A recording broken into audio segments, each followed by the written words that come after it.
The iPhone 17 is coming, and it might be the smartest iPhone they've ever made. Not the fastest. Not the flashiest dot, the smartest dot. And if you care about value, battery life, AI features, or just getting the best cheap iPhone in 2026, you need to pay attention. For years, Apple has played the same game. If you want the best features, you pay flagship prices. If you buy the cheaper model, you get outdated designs, last-gen chips, and phones that feel old the moment you unbox. The iPhone 17 changes that dot.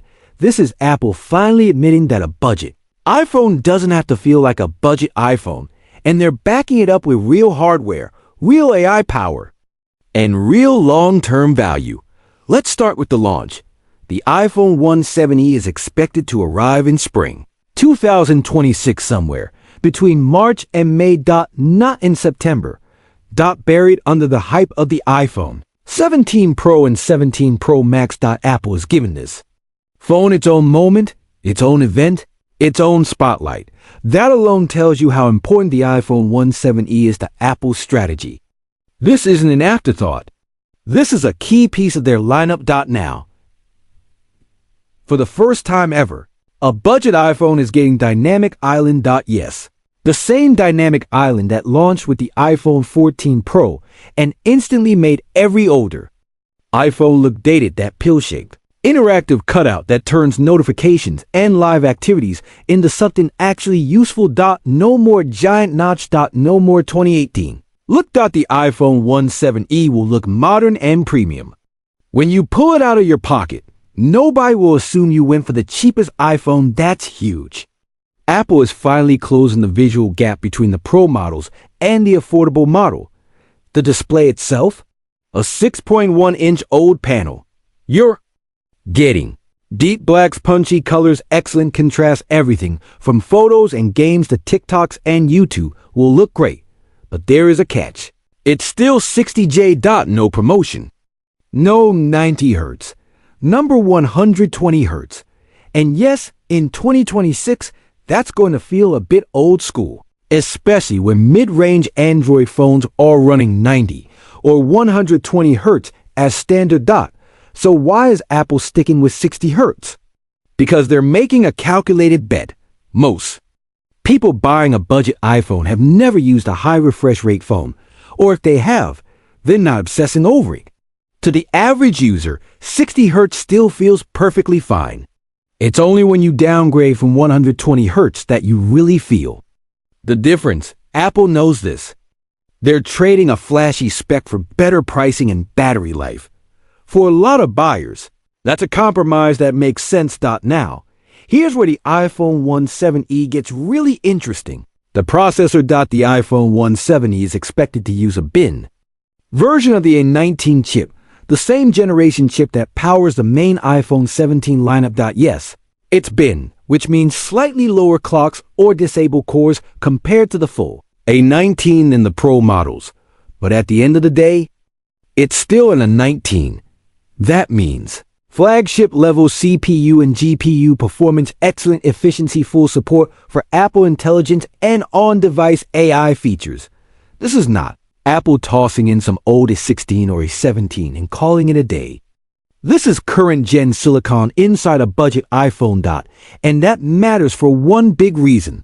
Longevity. With an A19 inside, the iPhone 17 is built for the long haul. You're looking at iOS 2.0, OS 2.1, iOS 2.2, and possibly beyond you. We're not buying a phone that feels slow and outdated in 2 years. You're buying a phone that can realistically last 5 to 6 years in Apple's ecosystem. Add in Apple Intelligence AI features, smarter Siri, on-device processing, and that A19 becomes even more important. This chip is what allows the iPhone 17 East to keep up with Apple's AI roadmap without choking. Now let's talk about one of the smartest reversals Apple has made. MagSafe. The iPhone 16e famously dropped MagSafe. People hated it, and they were loud about it. Apple heard that feedback. With the iPhone 17e, MagSafe is back. You're getting full MagSafe accessory support, wireless charging speeds up to 15 West, and possibly even around 2.5W compatibility with wallets, battery packs, stands, and car mounts that snap on perfectly. This is one of those features that doesn't look life-changing on a spec sheet, but in daily use, it's huge.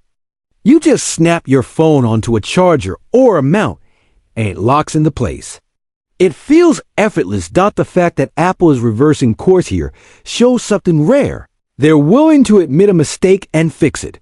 Now, a detail most people are overlooking, but might be one of the biggest upgrades. Apple's own modem. The iPhone 17e is expected to use the C1X modem, Apple's in-house 5G modem, instead of relying on Qualcomm. Why does that matter?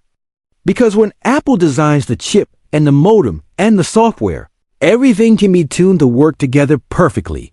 That means better power efficiency, more stable 5G connection, smoother handoff between networks, less battery drain when you're on mobile data all day. It's not just about Apple saving money on Qualcomm royalties. It's about control, and that control usually translates to a better, more consistent user experience. Now, let's talk about the camera specifically. The front camera, because that's where Apple is making a bold move. The iPhone 17e is rumored to get an 18-megapixel front camera with center stage support. Center stage is the feature that keeps you perfectly framed during video calls.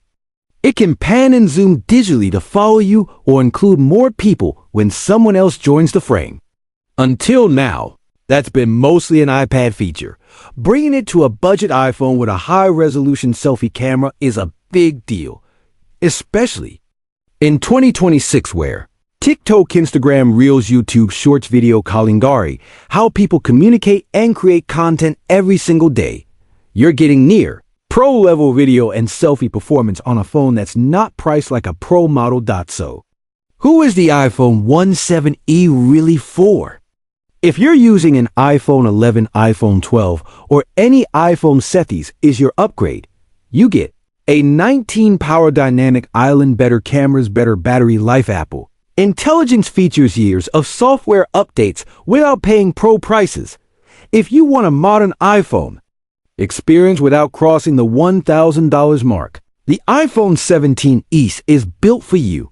If you care more about longevity than bragging rights, real-world value over specs on paper, staying in the Apple ecosystem without overspending, 17e is your sweet spot. But let's be honest, this is not a phone for spec chasers. If you absolutely need 120Hz ProMotion, best possible camera system, the highest storage tiers, the most premium material, still have to go Pro. And that's the point. The iPhone 17e isn't trying to beat the iPhone 17 Pro, it's trying to be the best every day iPhone for the majority of people who don't need the absolute top-end hardware. That's where the brilliance is. Apple could have stripped this phone down. They could have made it obviously cheap. They could have stuck with the notch thrown in an old chip, skip MagSafe, kept the old selfie camera, stayed on Qualcomm modems. They didn't. Instead, they gave the iPhone 17e dynamic island and A19 class processor, full MagSafe support, a powerful 18MP front camera with center stage, their own C1X 5G modem. Those are not budget phone moves. Those are strategic moves. Moves designed to make the iPhone 17e feel premium where it matters most, while keeping one obvious compromise, the 60Hz display, to a more aggressive price point. In other words, everything is calculated value. And that's what makes this phone dangerous. Dangerous to Samsung's mid-range Galaxy A series, dangerous to Google's Pixel A series, dangerous to every Android brand that thought Apple wouldn't take the budget market seriously. The iPhone 17e is more than just another model.